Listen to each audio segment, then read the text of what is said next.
ዘመናዊ ቀልጣፋና ምቹ አገልግሎቱን በተሻለ ቅርበት ለውድ ደንበኞቹ ማቅረቡን በመቀጠል የሞባይል ባንኪንግ አገልግሎት ተጠቃሚ እንድትሆኑ በአክብሮት ይጋብዛል።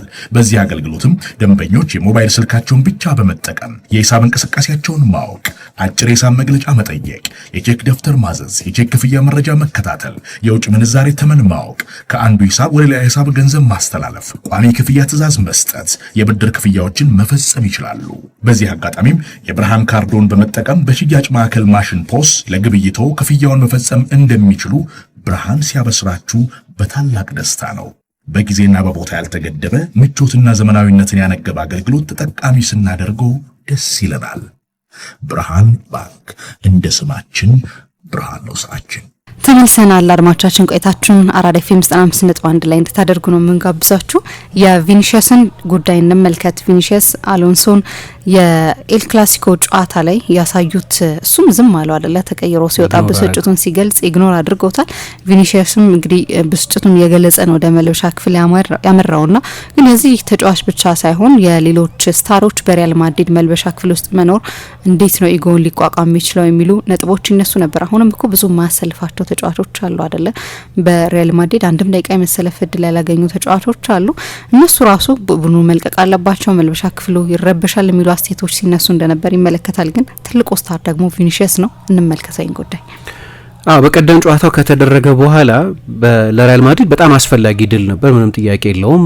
በተለይ ባለፈው የውድድር ዘመን በዚህ በኤል ክላሲኮ ጨዋታም በሌሎች ትልልቅ የላሊጋ እና የቻምፒየንስ ሊግ ጨዋታዎች በሌሎችም ውድድሮች በኮፓ ዴል ሬ ፍጻሜ በሱፐር ካፕ ፍጻሜውም ሁለት ፍጻሜዎች ናቸው። በሁለቱም ፍጻሜዎች የነበረው ሬከርድ ጥሩ አልነበረም። ስለዚህ ለሪያል ማድሪድ ይህንን ጨዋታ ማሸነፍ በጣም አስፈላጊ ነበር።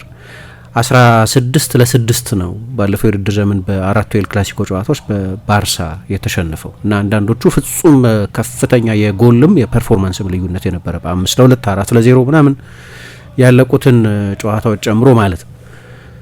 ግን ከዚያ በኋላ አሁን በጣም ትልቅ ፐርፎርማንስ ቢሆንም እና ማድሪድ የሚገባው ድል ቢሆንም ከዛ ጨዋታ የተረፈው ትልቁ አጀንዳ ግን በዛ ጨዋታ ላይ ያየነው ድራማ ነው። የቪኒሺየስ ተቀይሮ ከወጣ በኋላ ለምሳሌ ብዙ ሰዎች የሚያነሱት ለምን ተቀየርኩ፣ አሁን ትላንትና ማርኮ ቫን ባስተን ቪኒሺየስን እረዳዋለሁ፣ ጥሩ እየተጫወተ የነበረው ተጫዋች ነው፣ ለምን ቀይሮ ያስወጣዋል አለ። ቶኒ ክሩስም እንደዚሁ ከቪኒሺየስ ጋር አብሮ ተጫውቷል፣ ጓደኛው ነው፣ በደንብ የሚያውቀው ነው። እሱም ቢሆን ደስተኛ ለመሆኑን እረዳለሁ። በቀጥታ ወደ እኔም ቢሆን ደስተኛ አልሆንም ነበር፣ ግን በቀጥታ ወደ መልበሻ ክፍል ግን አልገባም ነበር። እንዲህ አይነት ሁኔታ ግን አላሳየም ነበር። ግን በዛ ፍጥነት ጥሩ እየተጫወትኩ ነው ብሎ የሚያምንን ተጫዋች ቀይሮ ማስወጣት ግን በእኔ አስተያየት ትክክል አይደለም የሚል አስተያየት ሰጠ እና በድጋፍ አስተያየት የሚሰጡ ሰዎች አሉ።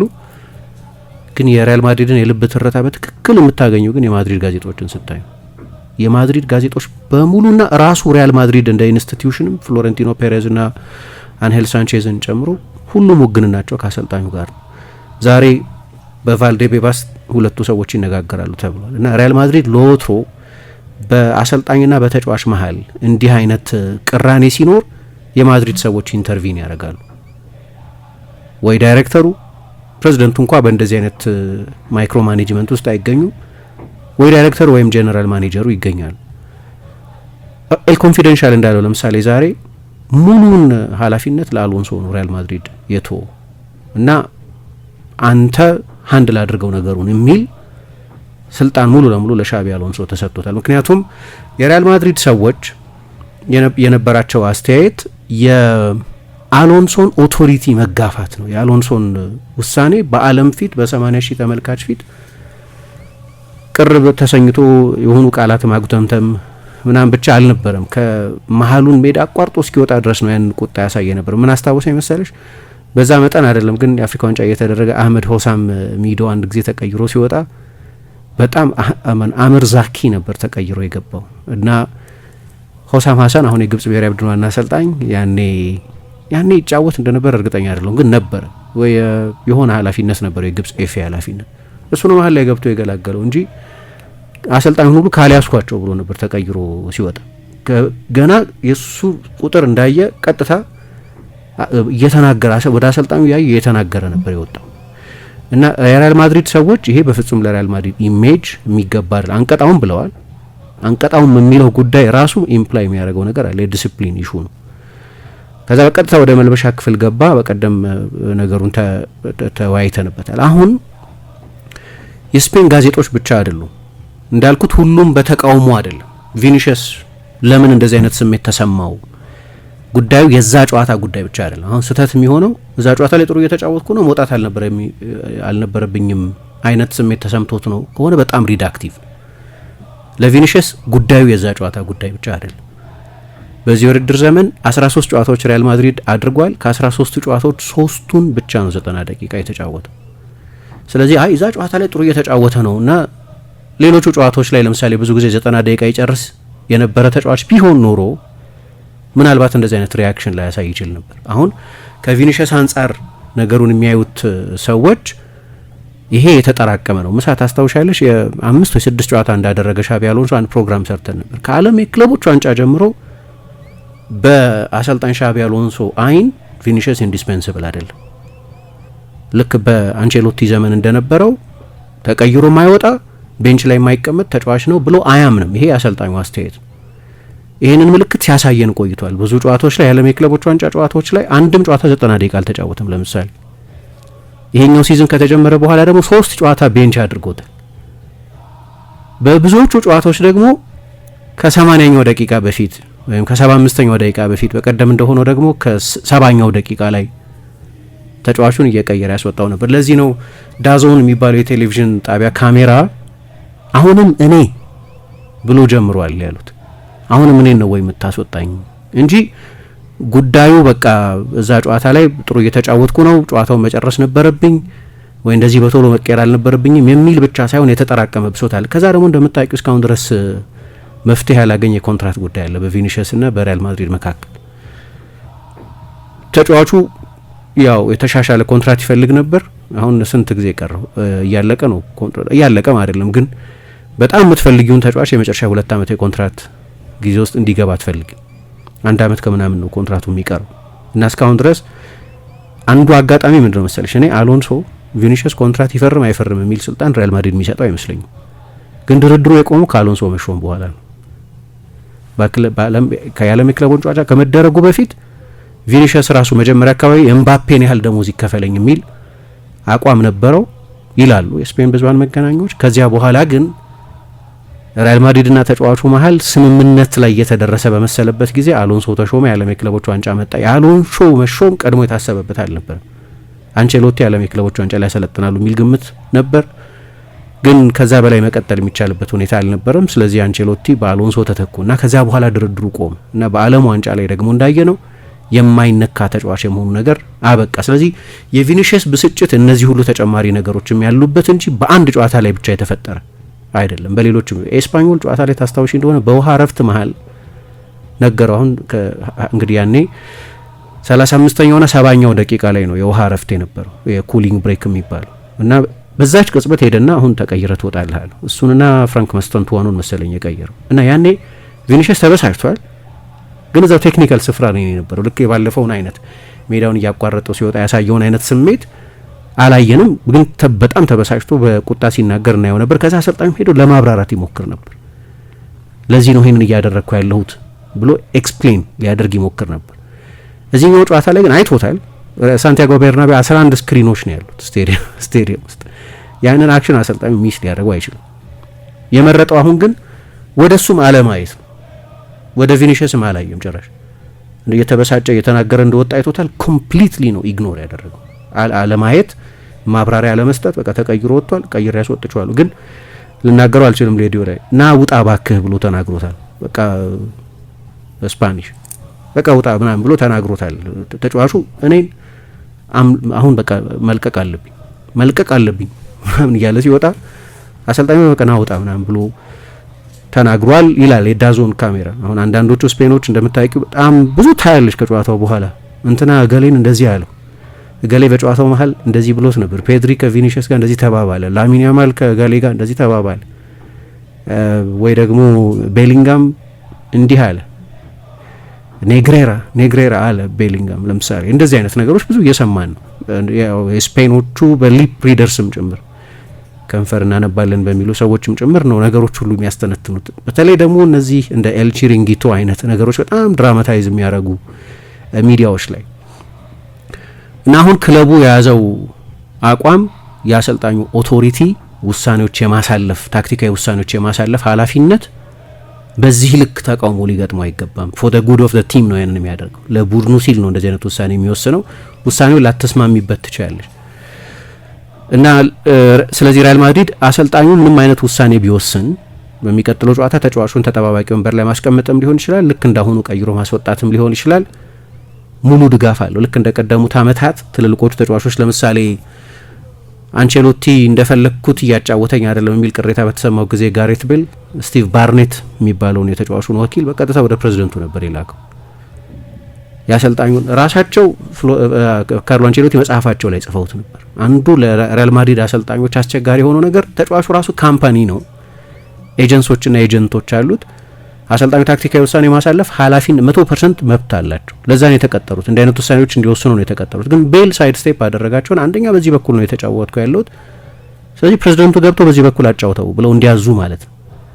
አንቸሎቲ መጽሐፋቸው ላይ ጽፈውታል። እንዴት በሪያል ማድሪድ አይነት ትልልቅ መልበሻ ክፍል ውስጥ ትልልቅ ኢጎ ያላቸውን ተጫዋቾች የማስተዳደር ችግር ገጥሟቸው እንደነበር ኳይት ሊደርሺፕ በሚለው መጽሐፋቸው ላይ ይህንን ኤክስፒሪየንስ ጽፈውታል። ከዛ በኋላ ከቤል ጋር ትልልቅ ሞመንቶች ሰጥቷቸዋል። 2014 የቻምፒየንስ ሊግ ፍጻሜም የ2014 የኮፓ ዴል ሬ ፍጻሜም ያንን የዲያጎናል ሩጫ ሮጦ ያስቆጠረው ጎል፣ በቻምፒየንስ ሊግ 2-1 የመሩበትን ጎል ያስቆጠረው ጎል ጨምሮ ሪያል ማድሪድ ባሸነፋቸው ድሎችም ላይ ከአንቸሎቲም በኋላ ትልልቅ ጎሎች ያስቆጠረ ተጫዋች ነው። ነገር ግን አንቸሎቲ አንደርማይን መደረግ ተሰምቷቸው ነበር። ቴክኒካዊ ውሳኔ የማሳለፍ ኃላፊነት ያሰልጣኙ ነውና ኤጀንቱ ግን እኔን ሳይድ ስቴፕ አድርጎ አልፎ ለፕሬዚደንቱ ይጠይቃልና ፕሬዚደንቱ ምን እንዲል ምን አድርግ እንዲል ማን ነው ባለሙያው እዛ ጋር ማን ነው አዋቂው? ፕሬዚደንቱ ፕሬዚደንት ናቸው እንጂ የእግር ኳስ ስፔሻሊስት አይደለም። ፍሎረንቲኖ ፔሬዝ ኢንቨስተር ናቸው፣ ኢንጂነር ናቸው። ኦኬ እግር ኳስ ያውቃሉ። የሪያል ማድሪድ የ60 ዓመት ደጋፊ ናቸው። አሰልጣኝ ግን አይደለም። ለዛ ኳሊፋይድ የሆነ ሰው ተሾሟል እና በዚህ መከፋታቸውን ተናግረው ነበር። አሁን ሪያል ማድሪድ ያንን ባህል ማስቀረት ይፈልጋሉ። እንዲህ አይነት ኦቶሪቲ ቴክኒካዊ ውሳኔዎች የማሳለፍ ስልጣን ሙሉ ለሙሉ ለአሰልጣኙ እንዲታው ይፈልጋል። ስለዚህ ዛሬ በቫልዴቤባስ ሲገናኙ አሰልጣኙ ለምን ያንን ውሳኔ እንዳሳለፈ በግልጽ ያብራራለታል። በእርግጥ ነገር ግን ክለቡ ኢንተርቪን አያደርግም። ለአሰልጣኙ ትተውታል። ምንም አይነት ውሳኔ ቢወስን የቪኒሽስን የበቀደሙን ሁኔታ በተመለከተ ዛሬ ይጠበቃል ማለት ነው። ግን የሚገርም ነው። የጣሊያን ጋዜጦች፣ የፈረንሳይ ጋዜጦች፣ የጀርመን ጋዜጦች ቢልድ፣ ሱዴድ ዜቱንግ፣ በጣሊያን ላ ጋዜጣ ዴሎ ስፖርት፣ የአሜሪካ ሚዲያ ስለሆነ ዚ አትሌቲክ፣ በፈረንሳይ ሌኪፕ ሰፋፊ ዘገባዎች ሰርተዋል ይህንን የበቀደሙ ሁኔታ በተመለከተ። ግን የቪኒሽስን ምክንያቶች እኔ ቪኒሽስ እንዳልኩት 13 ጨዋታ ነው ሪያል ማድሪድ በዚህ ውድድር ዘመን ያደረገው። ይሄ ሲዝን ከተጀመረ በኋላ ብቻ ያለፈውን አመት የዓለም የክለቦች ዋንጫን እንኳ ትቼ እሱም በጣም ወሳኝ ነጥብ ነው እና በዚህ ውድድር ዘመን ከተደረጉት 13 ጨዋታዎች 3ቱ ላይ ብቻ ነው 90 ደቂቃ የተጫወተው፣ ከመነሻው እስከ ማብቂያው ድረስ የተጫወተው። ከሪያል ማድሪድ ተጫዋቾች መካከል በተጫወታቸው ደቂቃዎች ብዛት 6ኛ ነው። በሚያስገርም ሁኔታ 13 ጨዋታ ነው ያደረገው። 3ቱን አልጀመረም፣ 10 ጨዋታ ጀምሯል ማለት ነው። ከ10ሩ ጨዋታዎች መካከል 5ቱን ጨዋታው 70ኛው ደቂቃ ገደማ እያለ ነው ተቀይሮ የወጣው። ግማሽ የሚሆነው ላይ ጨዋታው 20 ደቂቃ እየቀረው ነው ተቀይሮ የወጣው። ምሳሌ አስተውለሽ እንደሆነ ሪያል ማድሪድ በዚህ ውድድር ዘመን ከተወሰኑ ጨዋታዎች በስተቀር በሰፊ ውጤት አያሸንፍም። ካይራት አልማቲን 5-0 ያሸነፈበታል። የተወሰኑ ጨዋታዎች ናቸው፣ ብዙዎቹ በጠባብ ማርጅን የሚያልቁ ናቸው። ልክ እንደ በቀደሙ እንደ 2-1 አይነት ብዙ 1-0 ድሎች አሉት በዚህ ውድድር ዘመን 2-0። ስለዚህ ተቀይሮ በገባበት ጊዜ ጨዋታው አልቆለታል የሚባል አይደለም ማለት ነው። ጨዋታው ስቲል ኢምባላንስ ነበር ማለት ነው። ጨዋታው ለምሳሌ ቡድንሽ 4-0 እየመራ ከሆነ ተጫዋቹን የምትቀይሪው ያው ኤነርጂው ለመቆጠብ አልቋል ጨዋታው ገና አልቋል በማይባልበት ቅጽበት ነው አሰልጣኙ ብዙ ጊዜ ቀይሮ የሚያወጣው ማለት ነው። ጌሙ ስቲል ኢምባላንስ እያለ ነው ቀይሮ የሚያወጣው እንደ ማለት ነው። ለዚህ ነው በቀደም አሁንም እኔን ብሎ ተናግሯል። ከዛ በኋላ ነው እለቃለሁ እያለ ምናምን ይወጣ የነበረው መጀመሪያ አሁንም እኔን ካለ በኋላ አሁንም እኔን ያለው ከዚህ በፊት ተደጋግሞ ስለታየ ነው። ይሄ ደግሞ የሆነው ከሻቢ አሎንሶ መሾም በኋላ ነው። ለምሳሌ አንድ ንጽጽር እናቅርብ። በሪያል ማድሪድ ውስጥ ሌላ ትልቅ ስታር ኪሊያን ምባፔ ነው አይደለም? ዋና ዋና 3 ስታሮች ካለን ኪሊያን ምባፔን፣ ጁድ ቤሊንጋምን እና ቪኒሺየስ ጁኒዮርን ይመስለኛል የምንጠራው ገነን ያለ ስም ያላቸው 3 የሪያል ማድሪድ ተጫዋቾች። ምባፔ በዚህ ውድድር ዘመን እያንዳንዱን ጨዋታ ጀምሯል። አንደኛ ቪኒሺየስ እያንዳንዱን ጨዋታ አልጀመረም። ምባፔ እያንዳንዱን ጨዋታ ጀምሯል እና ከ13ቱ ጨዋታዎች መካከል ምባፔ ተቀይሮ የወጣው በጥቂት ጨዋታዎች ላይ ብቻ ነው። አንደኛ። ሁለተኛ አብዛኞቹ ቅያሮች ከ85ኛው ደቂቃ በኋላ ነው የሚደረጉት። ጨዋታው አልቋል ብሎ አሰልጣኙ ሲያምን ማለት ነው። 5 ጊዜ ነው ከ13 ጨዋታዎች ተቀይሮ የወጣው። 3ቱ ከ85ኛው ደቂቃ በኋላ፣ የተቀሩት 2ቱ ከ80ኛው ደቂቃ በኋላ ከረፈደ በኋላ ነው ተቀይሮ የሚወጣው። አሁን በቀደመው ኤል ክላሲኮ ጨዋታ ላይ 89ኛው ነው 88ኛው ደቂቃ ላይ ነው ለምሳሌ ተቀይሮ የወጣው። ቪኒሺየስ 71ኛው ደቂቃ ላይ ነበር የወጣው እና በደቂቃ ብዛት 6ኛ ነው። አርዳ ጉለር፣ ቫልቬርዴ፣ ካሬራስ፣ ሹዋሜኒ እና ምባፔ ይበልጡታል። እሱ 880 ደቂቃን የተጫወተው፣ አርዳ ጉለር 884፣ ቫልቬርዴ 998፣ አልቫሮ ካሬራስ 1072፣ ሹዋሜኒ 1089፣ ምባፔ 1141። ከአውትፊልድ ተጫዋቾች መካከል ከግብ ጠባቂው ቲቦ ኮርቷ ውጪ ብዙ ደቂቃ የተጫወተው ኪሊያን ምባፔ ነው። አሁን አንድ ምን እድል አለው መሰለ ሻቢ አሎንሶ ሲዝኑን ጥሩ ነው የጀመረው፣ በጣም ጥሩ ነው የጀመረው። ስለዚህ ክሬዲት አለው። ከ13 ጨዋታዎች 12ቱን አሸንፎ ነው የጀመረው ማለት የሚወስናቸው አብዛኞቹ ውሳኔዎች እየሰሩ ናቸው ማለት ነው። ብዙ ማሸነፍ ደግሞ የሚሰጥሽ ኦቶሪቲ አለ። አንቸሎቲ ብዙ ስላሸነፈው የነበራቸው ብዙ ክሬዲት ነበር። ዚዳን ብዙ ስላሸነፈ የነበረው ብዙ ክሬዲት ነበር።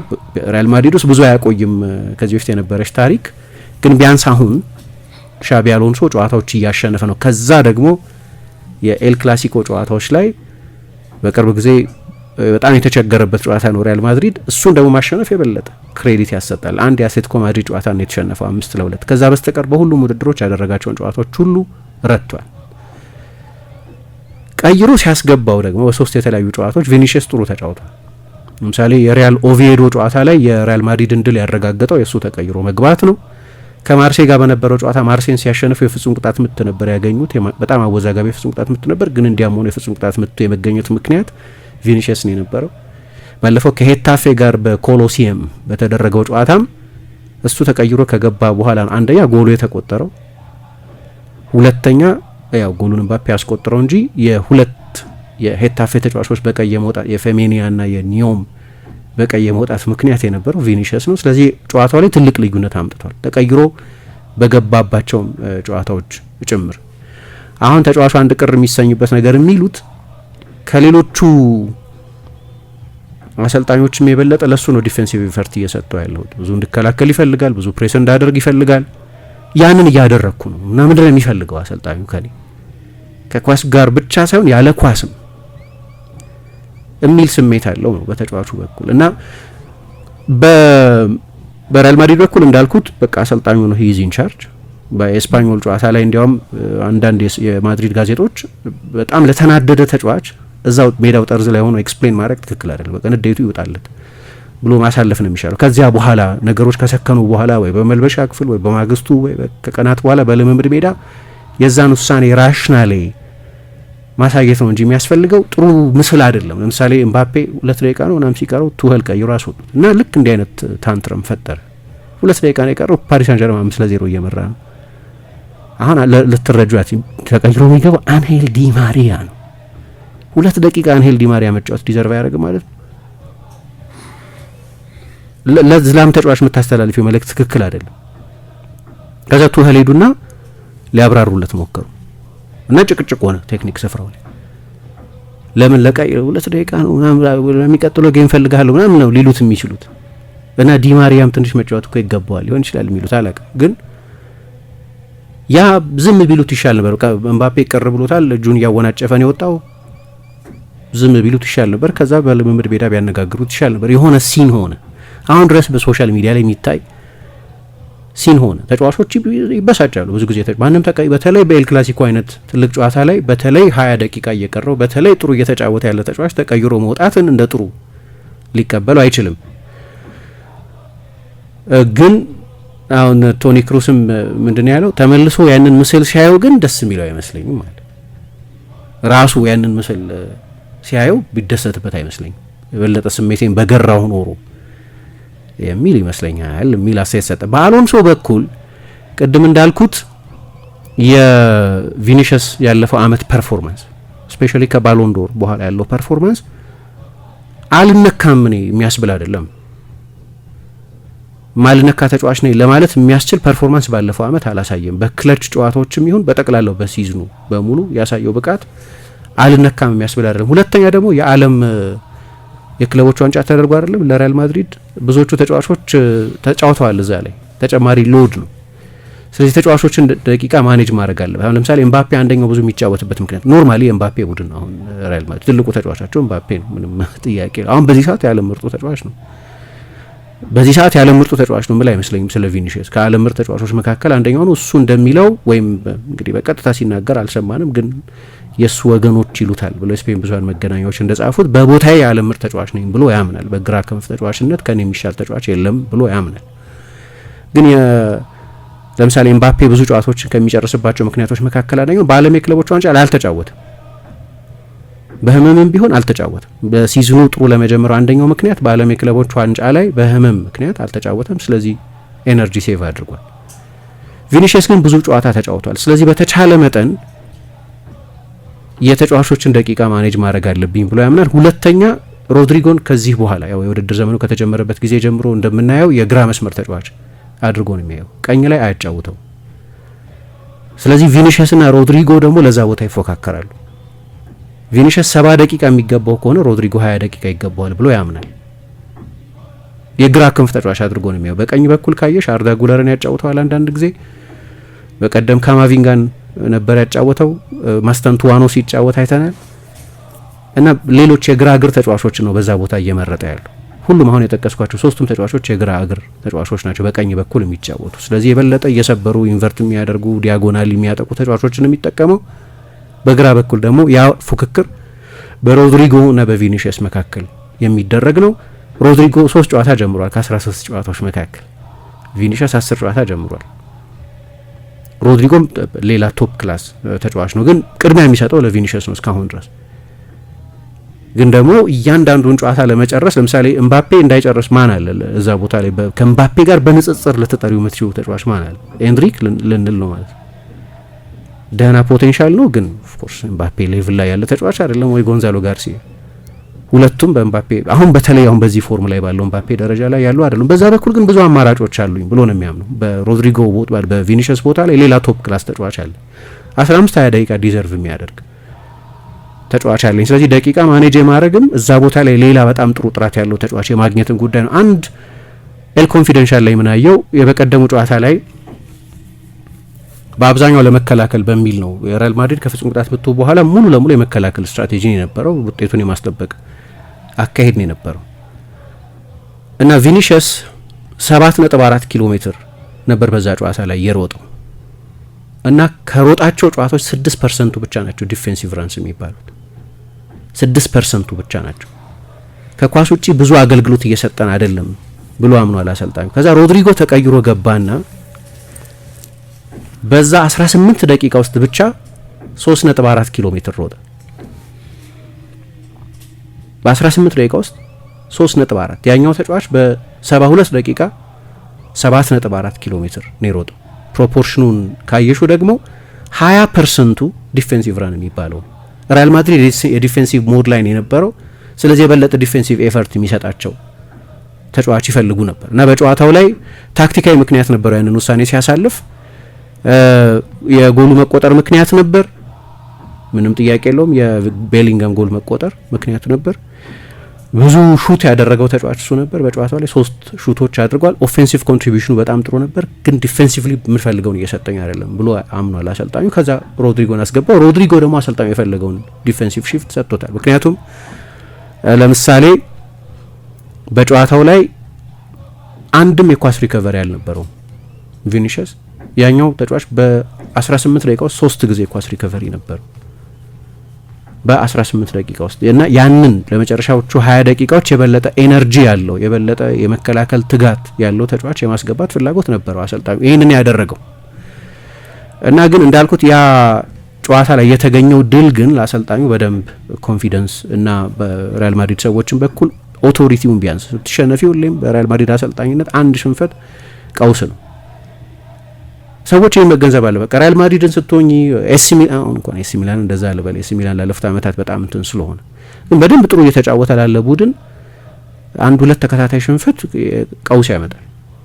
የትልቅነታቸው ምክንያት ነው እሱ የግዝፈታቸው ምክንያት ነው እስኪለመድ ድረስ ማለት ሁሌ መሸነፍ ስትጀምሪ አጀንዳ መሆኑ ይቀንሳል። ግን ለባርሰሎና አይነት ለሪያል ማድሪድ አይነት ለማንቸስተር ሲቲ አይነት ለሊቨርፑል አይነት ቡድኖች አሁን በዚህ ጊዜ አንድ ጨዋታ መሸነፍ ሁለት ጨዋታ ይሄው ቱዶር ተባረረ። ሶስት ተከታታይ ጨዋታ ከተሸነፈ በኋላ በሶስት ጨዋታ ነው የተሸነፈ ተከታታይ ጨዋታ ተሸነፈ።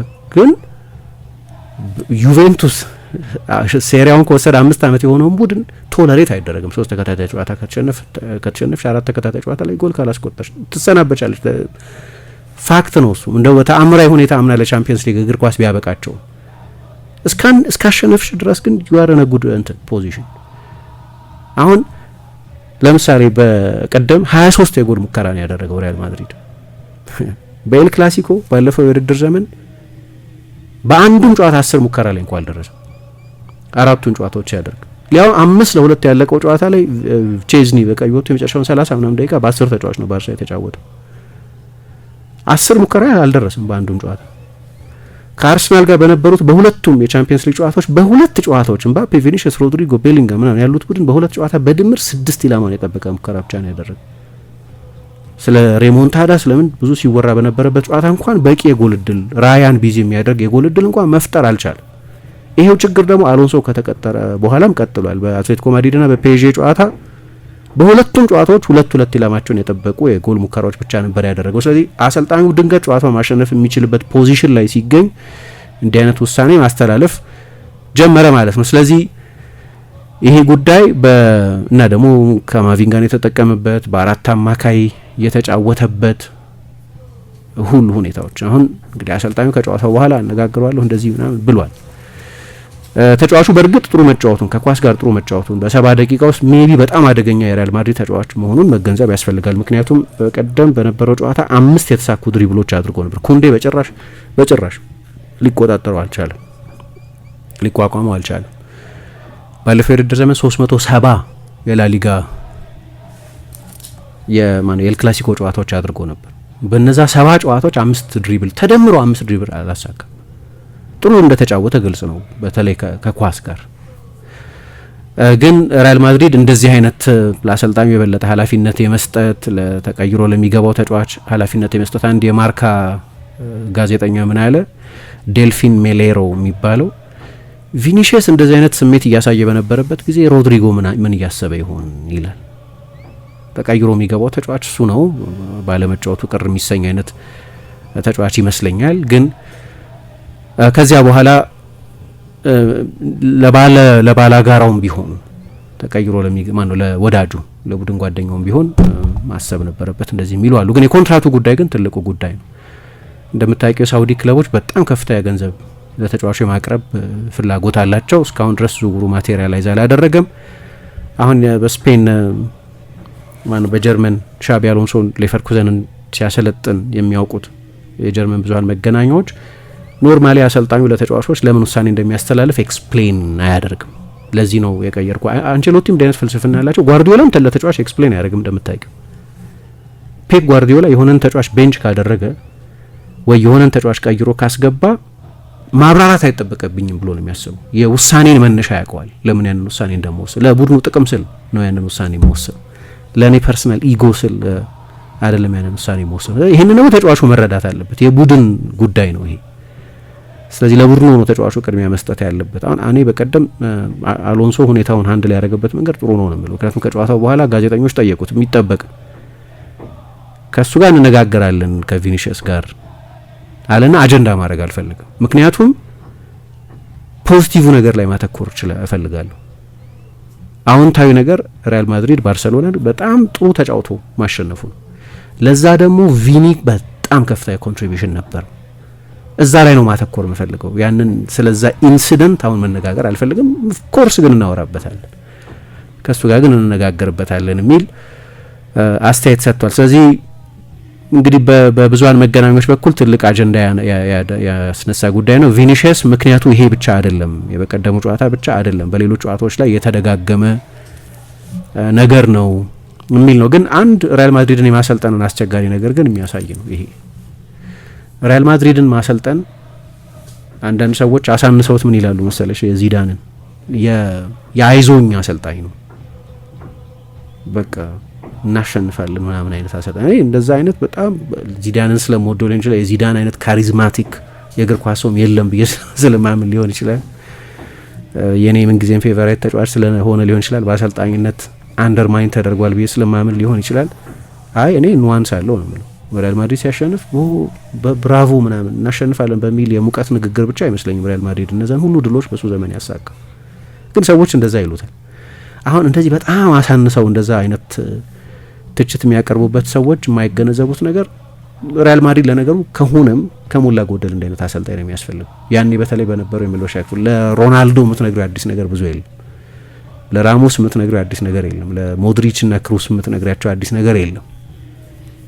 ስለዚህ ጥሩ ስሜት እንዲሰማቸው ማድረግ አንደኛው የማሰልጠን ጥበብ ነው። አንቸሎቲም ተመሳሳይ ብያኔ ሰጥ ነበር ስለሳቸው። ታክቲካሊ ያን ያህል ዲቴይልድ አይደለም። ለምሳሌ እንደ ጓርዲዮላ በሳቸው ዘመን እንዳለ ሌላ ትልቅ አሰልጣኝ ወይ እንደ ሞሪኞ ወይ እንደ ሌሎች አሰልጣኞች ኢንተርቬንሽኒስት አይደሉም እንደዚህ ይባላል። በደንብ ሰርቶላቸዋል። የማሰልጠን መንገድ አንድ መንገድ ብቻ አይደለም ያለው። እኔ በቴክኒካዊ ጉዳዮች ላይ አሎንሶን የምንጠራጠረው አይመስለኝም። ለአንዱ ወደ ሪያል ማድሪድ ሲመጣ ከባዱ ነገር ግን እንዲህ አይነቱ ነገር ነው። ቅድም ምሳ እንዳነሳሹ የቪኒሺየስ ጉዳይ በደንብ ያው ትልቁ ስታር ስለሆነ መነጋገሪያ ሆነ እንጂ ባለፈው ፌዴ ቫልቬርዴ ከዚህ በኋላ የቀኝ መስመር ተከላካይ አድርገህ አታጫውተኝ አለ። አንቸሎቲን ብሏቸው አያውቅም። ልክ እንደዚህ እኔ የቀኝ መስመር ተከላካይ አይደለሁ። በኋላ ከካይራት አልማቲ ጨዋታ ላይ አልጀመረም ነበር ያንን ጨዋታ እና አሟሙቅ ሲባል በኋላ አስተባበለ። እኔ አልጫወትም አይደለም ጨዋታ ላይ አሟሙቅ ሲባል በጣም ዳተኛ ሆኖ ነበር አሰልጣኙ ተነስታ አሟሙቅ ሲለው። ተቀይሮ ቢገባም ባይገባም ተጫዋች አሟሙቃል። ብዙ ጊዜ ፊትነስ አሰልጣኙ ነው እንደዛ የሚያደርገው፣ ግን ዋና አሰልጣኙ አሟሙቁ ይላል እና 6-7 ሆነው ሲያሟሙቁ ነው ታያቸዋለሽ። አንዳንድ ጊዜ በጣም ዳተኛ ነበር። ከዛ አሰልጣኙ ከጨዋታው በኋላ ተናገረ፣ እንዲህ አይነት ምልክት ተጫዋቾች ማሳየት የለባቸውም አለ። አሁን ካርቫሃል ብዙ ጊዜ ስለሌለ ኢፌክቲቭሊ ሪያል ማድሪድ አምበል ፌዴ ቫልቬርዴ ነው። ግን ራሱም እኔ የቀኝ መስመር ተከላካይ አይደለም፣ ከዚህ በኋላ የቀኝ መስመር ተከላካይ አድርገህ እንዳታጫውተኝ አለ። አሁን ምን ይነግረናል? ይሄ እንደ ሪያል ማድሪድ ባለ ትልቅ ቡድን ውስጥ ለአሎንሶ አይነት አሰልጣኞች ተጫዋቾቹ በቂ ምክንያት ይኖራቸውም አይኖራቸውም የአሰልጣኙን ኦቶሪቲ የሚጋፉ ተጫዋቾች ግን ይኖራሉ። ትልልቅ ተጫዋቾች ናቸው እነሱ ራሳቸው። እኔ የዓለም ምርጡ ነኝ ብለው የሚያምኑ ተጫዋቾች ናቸው፣ ወይ ከዓለም ምርጥ ተጫዋቾች መካከል አንዱ ነኝ ብለው የሚያምኑ ናቸው። ስለዚህ እያንዳንዱን ጨዋታ 90 ደቂቃ መጫወት አለብኝ ብለው ሊያምኑ ይችላሉ። እያንዳንዱን ጨዋታ መጀመር አለብኝ ብለው ሊያምኑ ይችላሉ። እንዲህ አይነት ሜንታሊቲ ያላቸው 20 ምናምን ተጫዋቾች ነው የሚያስተዳድረው። ሁሉ ጊዜ ግን ለ11 ተጫዋቾች ብቻ ነው ቦታ ያለው። አንዳንዶቹ ወደው ነው የተቀበሉት ነው። ሮድሪጎ ወደው ነው የተቀበለው። ይሄን ሪያል ማድሪድ ከበቂ በላይ ምልክት ሰጥቶታል። በዓለም የክለቦች ዋንጫ ላይ አንድ ጨዋታ ብቻ ነው የጀመረው። ከዚያ በኋላ ጨዋታዎቹ ትርጉም በሌላቸው ጊዜ አንዱ ላይ 5 ደቂቃ አንደኛው ላይ 15 ደቂቃ ምናምን እየቀየረ ያስገባው ነበር። ኦፍ ኮርስ ሲዝኑ ጥሩ ስላልነበር ያንዳንዱ ጨዋታ መጀመር አለብኝ ምናምን የሚልበት ሁኔታ ላይ አልነበረም። በቃ ጥሩ ሁኔታ ላይ አልነበረም ተጫዋቹ። በፐርፎርማንስ ደረጃ አይነኬ ተጫዋች የሚያደርግ ፐርፎርማንስ እያሳየ አልነበረም። ከዛ የውድድር ዘመኑ ከመጀመሩ በፊትም አሰልጣኙ እሱን በተመለከተ ሲጠየቅ እንግዲህ የዝውውር ገበያው ከመዘጋቱ በፊት ነው ሲዝኑ የተጀመረው። ምልክቶቹን ማየት ይችል ነበር፣ ግን ከማድሪድ መልቀቅ አልፈልግም እንጂ አጂቴት ማድረግ ይችል ነበር ለመልቀቅ። አንዳንዱ ተጫዋች ያለበትን ሲቹዌሽን ፈቅዶ ነው የተቀበለ። ስለዚህ አሁን ሮድሪጎ ብዙ ባይሰለፍ እንደ ኳሊቲ እየባከነ ያለ ተሰጥኦ ነው እኮ። 3 ጨዋታ ብቻ መጀመር አይገባውም። በጣም ትልቅ ተሰጥኦ ነው። ማይጀምርበትን ቡድን ማሰብ አልችልም። ኢንክሉዲንግ ፓሪስ ሳን ጀርመን ብዙ ጨዋታ ይጫወታል የፓሪስ ሳን ጀርመን ተጫዋች ቢሆን። ክቫራትስኬሊያ ያለ ባርኮላ አለ ምናምን፣ ግን ከነዚህ በጥራት የሚያንስ ተጫዋች አይመስለኝም። ጥሩ ተጫዋቾች ናቸው እነሱም፣ ግን ከነሱ በርቀት የሚያንስ አይመስለኝም ባይሻል። አንዳንዱ የተጫዋቹ ምርጫ ነው ራሱ እንግዲህ ሁኔ የአሰልጣኙን አቋም አስቀይራለሁ ምናምን ብሎ በማመንም ሊሆን ይችላል አላቅም። ግን የቪኒሽ አንዳንዶቹ ግን በቃ የዓለም ምርጡ ተጫዋች ነኝ ብለው ያምናሉ እና በዓለም የክለቦች ዋንጫ ላይ ከዶርትሙንድ ጋር በነበረው ጨዋታ 67ኛው ደቂቃ ላይ ነው ቀይሮ ያስወጣው። ይሄ ውድድር ዘመን ሲጀመር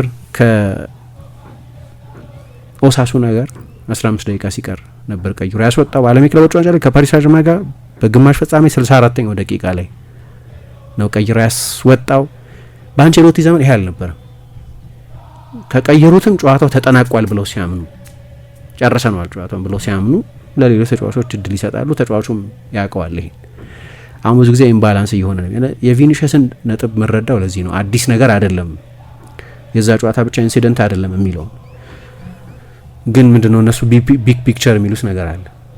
ለሪያል ማድሪድ ቢግ ፒክቸር የሮድሪጎ ወይም የቪኒሽስ መጫወት አይደለም። የበቀደሙ ጨዋታ ላይ ሪያል ማድሪድ ባርሰሎናን የማሸነፉ ነገር ነው ቢግ ፒክቸር።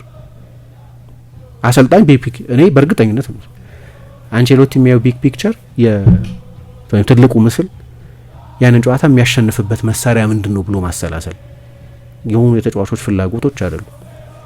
ለአሰልጣኝ ለአሎንሶ ግሎባሉን ነው የሚያስበው። የሪያል ማድሪድ አሰልጣኝ ተጫዋች አይደለም። አሁን የሪያል ማድሪድ አሰልጣኝ። ስለዚህ የሚያየው ይህንን ጨዋታ ለማሸነፍ የተሻለው መፍትሄ ምንድን ነው የሚለውን። ስለዚህ በዛ ሰዓት አሰልጣኝ ያሰበው የመጨረሻውን 20 ደቂቃ ሮድሪን ብናጫወት ይህንን ጨዋታ ለማሸነፍ የበለጠ እድል ይኖረናል ብሎ ነው ያሰበው። ቢግ ፒክቸር ማለት እሱ። የቪኒሽስ ፒክቸር ደግሞ እኔ ጥሩ እየተጫወትኩ ነው፣ እኔ ቢያንስ መቀየር የለብኝም የሚል ነው። አሁን ሁለቱ አስተያየቶች የተለያዩ ናቸው። አንዱን ትክክል አንዱን ስህተት እንኳ ባትዩ የእይታ መነሻቸው ግን በጣም የተለያዩ ነው። አሰልጣኙ እንደ አሰልጣኝ ነው እያሰበ ያለው ምንድነው፣ ለምን ሴንተር ባክ አያስገባም እዛ ቦታ ላይ? ሴንተር ባኩ ጨዋታውን ለማሸነፍ ያግዘኛል ብሎ ካመነ፣ የበለጠ መከላከሉን ያጠነክረዋል ብሎ ካመነ፣ አሁን ትልቁ አጀንዳ እሱ ነው። ለማንኛውም ብዙ አስተያየቶች እያሰጠ ብዙ ፕሬሶች እየተነጋገሩበት፣ አንዳንድ ብዙሃን መገናኛዎች ደግሞ እንደሚሉት የሪያል ማድሪድ ዋና ኃላፊዎች አሰልጣኙ ውሳኔ ማሳለፍ ሙሉ ስልጣን ሊኖረው ይገባል የሚል አቋም በመያዛቸው የተነሳ ኢንተርቪን የማድረግ ፍላጎት የላቸውም። ግን ዛሬ ተጫዋቹን ያነጋግረዋል። አንድ ቀጥሎ በጣም የምጓጓው ነገር ቀጥሎ ቪኒሽስ በሚቀየርበት ጨዋታ ላይ የሚታየውን ሪያክሽን ባክ ድሮፕ ኦፍ ዲስ ነው። ቀጥሎ ተጫዋቹ ተቀይሮ የሚወጣው የሆነ ጨዋታ ላይ ቀይሮ ማስወጣቱ አይቀርም መቼስ እና ልክ እንደዛ ሲሆን እንዴት ነው ኮኤግዚስት የሚያደርጉት የሚል ጥያቄ ያስነሳል። አሁን አንዱ መረዳት ያለብን የቪኒሽስን ባህሪም ነው። ስሜቱን የሚገልጽ ሰው በዚህ ብቻ ሳይሆን በዳኝነትም ሊሆን ይችላል፣ የዘረኝነት ስድብ ሰደባም ሲደርስበት ሊሆን ይችላል። ስሜታዊ ተጫዋች መሆኑ ግልጽ ነው እና ይሄ አንድ የሰው ካራክተር ነው በቃ ብሎ ነው የሚያልፈው ወይስ መሆን የለበትም የኔን ጀጅመንት ነው የተቃወምከው ሚል ነው ወይስ አላቅም እንዴት አንድል እንደሚያደርገው። ግን የኮንትራቱን ጉዳይ ስላለ የኮንትራቱን ጉዳይ እልባት ስላላገኘ 1 ዓመት ምናምን ብቻ ስለሆነ የቀረው ኮንትራቱ ላይ እሱም በጣም ወሳኝ በተጫዋቹ አእምሮ ውስጥ እየተመላለሰ ያለ ነጥብ ስለሚመስል እንዴት አንድ ላይ ያደርገዋል የሚለው በተለይ በሚቀጥሉት ጨዋታዎች በጣም ወሳኝ ይመስለኛል። ግን አሎንሶ የሚገጥመው ፈተና እንደዛ ነው። አንድ ምናልባት ጥሩ ትጥቅ ካለው በጓርዲዮላ ስር፣ በሞሪኞ ስር፣ በአንቸሎቲ ስር፣ በቤኒቴዝ ስር፣ በዴልቦስኬ ስር፣ በአራጎኔስ ስር፣ እነዚህ አይነት ትልልቅ አሰልጣኞች ስር በእነዚህ ደረጃም ባይሆኑ በጣም ጥሩ አሰልጣኝ ናቸው። ሬናልዴኑ በእነዚህ አይነት አሰልጣኞች መሰልጠኑ ይጠቅመዋል። እንዲህ አይነት ኤክስፒሪየንሶችን አይቶ የነበረ ይመስለኛል። ምክንያቱም የሊቨርፑል የመልበሻ ክፍል፣ የሪያል ማድሪድ የመልበሻ ክፍል፣ የባየር ሚኒክ የመልበሻ ክፍል፣ የስፔን ብሔራዊ ቡድን የመልበሻ ክፍል ውስጥ የነበረ ነው። እንዲህ አይነት ባህሪ ያሳዩ ተጫዋቾች አይቶ የሚያውቅ ይመስለኛል። አዲስ ነገር አይመስለኝም። በዚህ ደረጃም ባይሆን እኔ አላስታውስም። ለነገሩ እንዲህ አይነት ታንትረም ለሪያል ማድሪድ የሚጫወት ለትልቅ ቡድን የሚበሳጩ ተጫዋቾች አውቃለሁ። ግን ሚዶ ነው አእምሮ ላይ የመጣው በእንደዚህ መንገድ ስሜቱን ሲገልጽ እና ዛሬ ይነጋገራሉ። እንዴት እንደሚሆን እናያለን ማለት ነው።